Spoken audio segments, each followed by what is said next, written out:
Morning guys. Tawag nito. May bibili ng lupa guys na kakilala ko. Sinamahan ko lang dito.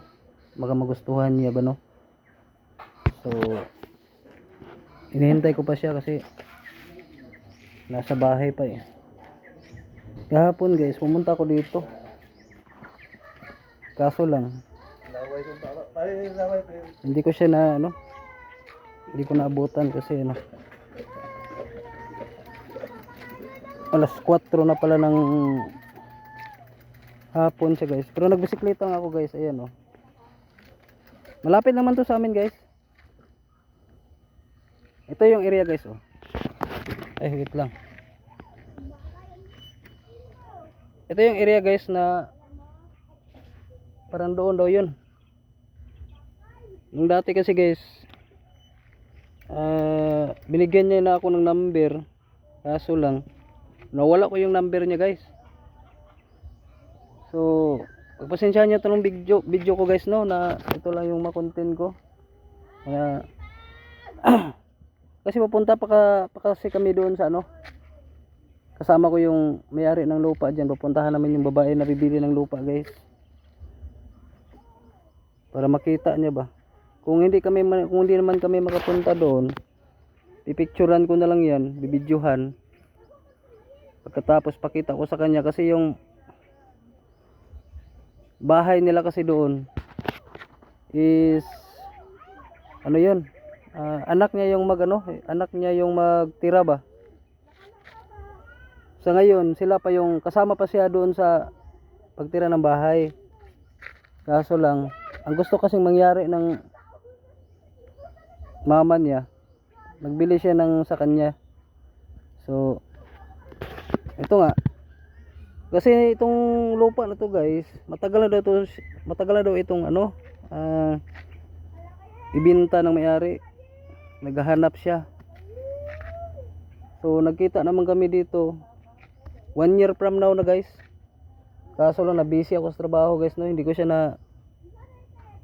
nabigyan ng oras ba na maghanap ako ng buyer kumbaga. Kasi parang sideline ko na lang ito sideline ko na lang. Katulad dito mainit, wala akong content yung mag-adventure sana ako. Kaso hindi kaya, parang high blood ako taas yung ko. Pero kaya ko naman sa init guys. Ang kaso lang yung katawan kasi natin hindi gaano kalakas ba no. May edad na rin tayo. Itong buwan na to birthday ko pa naman, pero 28 pa. So hintayin ko lang guys yung babae na yun para maipakita ko sa inyo ang area. Kung papayag yung may-ari na puntahan namin, videohan ko. Pero kung hindi, pipicturean ko na lang. Iwan ko kung mapakita ko sa inyo no. So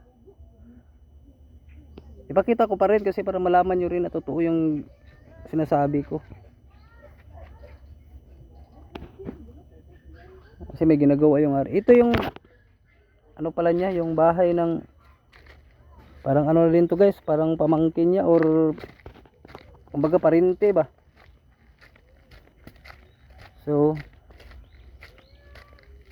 punta lang ako dito guys sa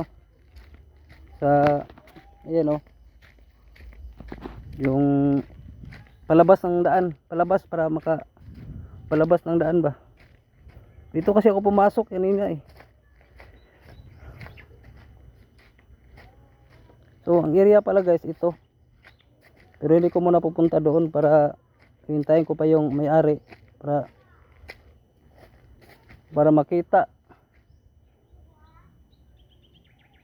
makita din ng ng bibili ng lupa. Dito lang muna ako guys, mainit.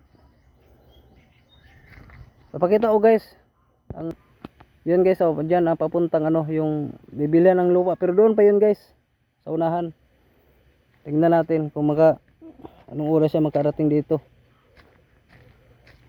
Ito yung palabas guys tahimik kasi dito guys, walang tahimik, walang gulo kumbaga ba, malayo sa gulo. May mga bahay siya pero hindi naman siya kumbaga sa Bisaya pasamok ba no. Kung tumira ka dito pag gusto ka, mas maganda dito guys, magtanim-tanim ka ng ano, tanim-tanim ka ng halimbawa gulay or unsa. So hihintayin ko lang siya kung anong oras ba siya darating. Lugar namin guys, sabi ang init guys. Tingnan natin sang anong oras siya darating. Tinawagan na kasi siya guys no, tinawagan na siya. Sabi niya maghintay na lang daw ako dito. Iwan ko kung anong oras yung darating, baka mamaya pa yun. Oras pa naman natin ngayon guys is 10:34 ng umaga. Kanina pa sana ako dumating dito guys, kaso ano, alam mo naman, linis tayo ng bahay, nag-ano tayo, may ginawa tayo na ang tawag nito, yung para din sa atin ba no. Hintayin yung mga ano ko guys, yung tawag nito, yung mga vlog natin na content talaga. Kasi minsan lang ako nag-update ngayon guys.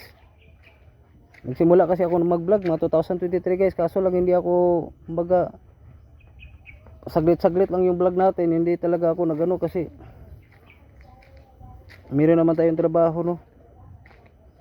So ang gawin na lang natin, saglit-saglit lang vlog konti, tapos ano pa, yung katulad dito may gustong bumili, kumbaga matawag na tayo nitong ano, ang tawag nga guys, mag-comment nga kayo guys kung anong tawag sa inyo yan, yung parang ahente na guys no, yung may bibili ganun. Upo lang ako dito guys.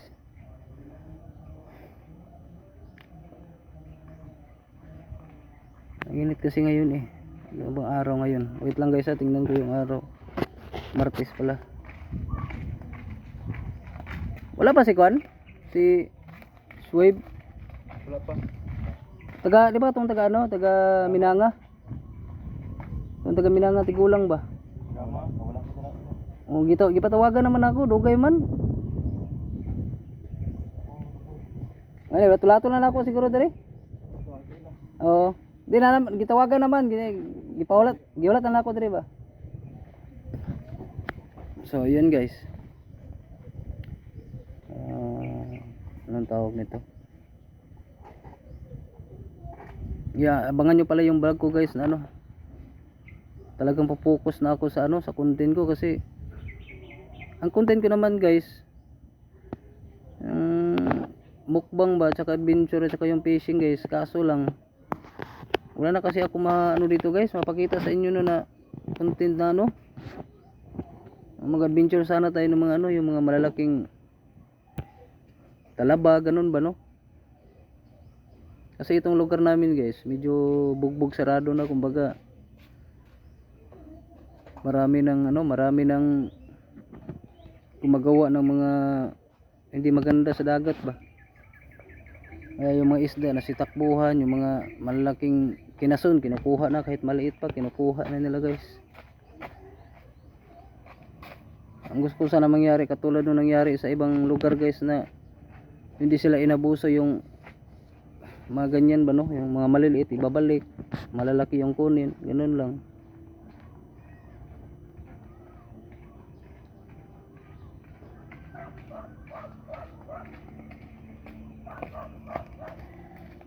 Pero tingnan natin guys kung anong makaya natin ano.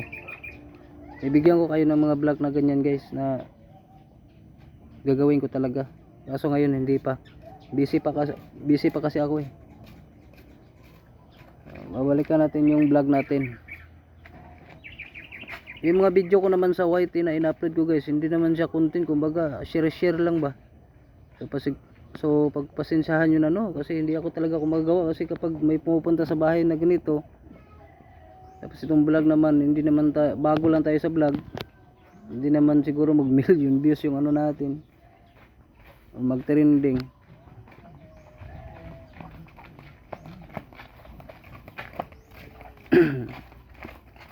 Hindi man tayo nangangarap na mag-trending guys. Ang atin lang makapag-share tayo ng video sa kanila para may makita kayo. Or may makita yung mga ibang tao sa atin na kumbaga hobbies natin ba na kaya nating ipakita sa kanila na kung ano ang kaya natin sa sarili nating gawin. Yung iba naman gumagawa ng content na iwan ko kung anong ginagawa nila, basta may nakita kasi ako guys na hindi rin maganda. Hindi ko na lang sabihin, baka may mga alam mo naman guys, social media tayo eh. At saka guys, basta abangan nyo guys yung vlog ko guys. Sa ngayon hindi pa ako makaano guys kasi ano, tulad nga ng ano ganito, may gustong bibili ng kwan sa akin kasi nagano guys, sa akin kasi pupunta kasi ako marami kasi akong kilala guys na ako pala kaibigan naman ako guys, hindi naman ako katulad ng iba na ano, kahit na hindi ko kano-ano, nakaibigan ko yan, basta sa mabuti lang, kumbaga nakakatulong tayo sa kanila, no? Ang init nga lang ngayon guys.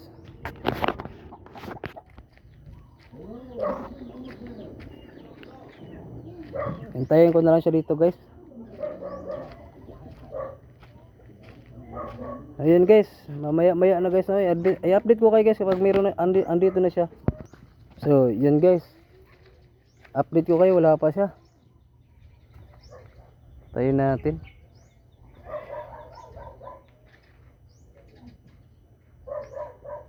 Gamotor ba si Swave no? Gamotor siya? Si Swave gamotor ba? Gitawagan naman siya yung isang oras na. Minsan lang kasi siya minsan ko lang nakikita. Asa yung balay? Asa? Di ba imong balay ba asa rapit? Aka lang. Gana.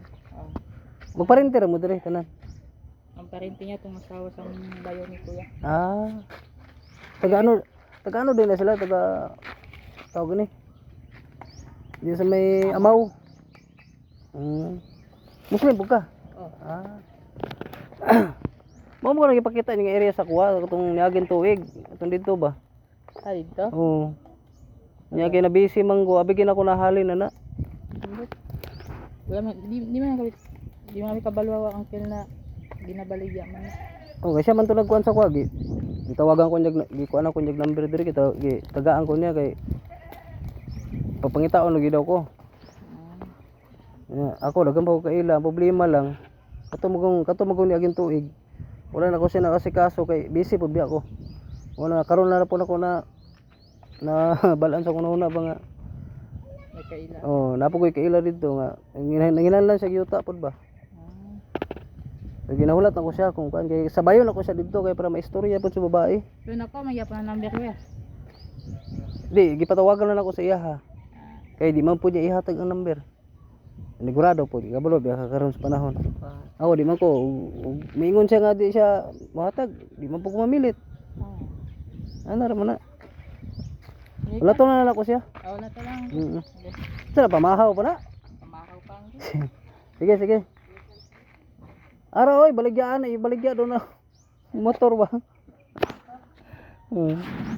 Motor ang kaila guys, baligya do niya. Tingnan natin. Ito lang ginagawa ko guys. Siyempre magbinta tayo ng ganyan na motor guys. Hindi naman yung sinasabi ng iba na baka walang papilis yan or walang baka hindi expire yan. Kompleto yan guys. At saka nag-iingat naman ako. Baka ako naman yung madisgrasya sa ganyan. Nag-iingat ako. Kaya bago ako mag-introduce ng ganyan or maghahanap ng buyer, iniisip ko rin na itatanong ko kung kompleto ba sa papilis or hindi ba yan rehistro guys, no? Hindi tayo basta-basta guys, kasi marami kasi nangyaring ganyan guys, no? Kaya ako nag-iingat talaga ako sa ganyan. Kasi yung motor na yan guys, oh, kung nakita nyo, ano yan eh, yung pang, kumbaga pang racing siya guys. So maghahanap ako na, may mga kilala naman ako na nagre-racing dito guys, kaso lang malayo sila. Kailangan ko pang kontakin, kunin ko pa yung number doon sa ano. Basta abangan nyo guys kung ano nating, kung anong kaya nating ano ay pakita sa inyo.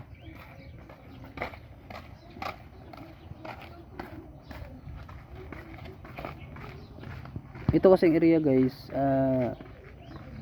parang nahulog na siya, o parang ano siya, squatter ba no. Marami kasing bahay ito guys, dikit-dikit yung bahay nila, dikit-dikit kumbaga ang bahay ba, kumbaga magkalapit lang yung bahay. Naalala nyo yung Manila, yung marami dyan na squatter ganon, parang ganito din dito, pero hindi naman siya gaano, kumbaga mapili lang guys. Nana ba, pasensya na kayo guys sa salita ko guys, medyo minsan Tagalog ako, minsan Bisaya, hayaan nyo na yan guys, huwag nyo lang pansinin.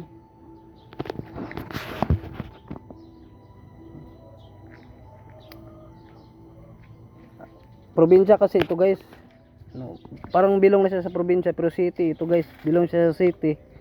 Ang city namin, kung galing ka dito, ang babayaran mo lang sa, kung susakay ka ng motor o tricycle kasi ang tawag namin dito eh, hindi kaya multicab. Kasi dati wala pang multicab guys, ang sinasakyan talaga namin dito is tricycle. Kung hindi naman tricycle, yung no, yung jeep, kasi wala pang multicab dati eh. So nakita kasi sa mga government namin dito guys na yung jeep na yun hindi siya, kumbaga highway lang ba. So ang ginawa nila, parang inalis nila yung jeep, pinalitan nila ng multicab na bago, yung model. Ang model na yun is 2020 ata yun guys, pandemic time, or 2019, parang wala pa atang pandemic guys no. So yun ang ipinalit nila sa jeep. Pero ang pamasahe mo naman guys, kung ang multicab ang sakyan mo guys is 20 pesos. Kung sa tricycle naman guys, kasi tricycle naman nasa mga 30 or 25 pesos lang. Iwan ko lang sa inyo dyan no, sa ibang lugar, kung magkano bang pamasahe kung jeep. Kasi gusto ko rin makarating ng mga ibang ano eh, makarating ako ng ibang mga destination guys, na titingnan ko kung magkano ang pamasahe nila sa jeep no. Kung gaano kalayo, ganun guys. So yun lang guys, maghintay-hintay lang tayo guys, wala pa kasi siya update ko na lang kayo mamaya guys. Okay guys, ayun guys, maghintay pa rin ako guys no. Andito lang ako sa gilid kung saan ako dumaan kanina guys. So parang hindi ko na siya mabidyohan mamaya guys, kasi sensitive kasi guys kapag hindi natin kabisado yung tao na mga ganyan. Kasi bago lang kasi ito nakilala ko eh, itong kakilala niya, pero yung nagbigay ng number sa akin, kilala ko yung matagal na. Respeto lang tayo guys. So hanggang dito na lang yung video natin guys no. Tingnan natin guys kung may part 2 pa to no, kung may part 2 pa siya na ipakita ko kung paano ang pagbili, kung paano ang transaction namin guys no. So hanggang dito na lang guys, salamat sa inyo guys.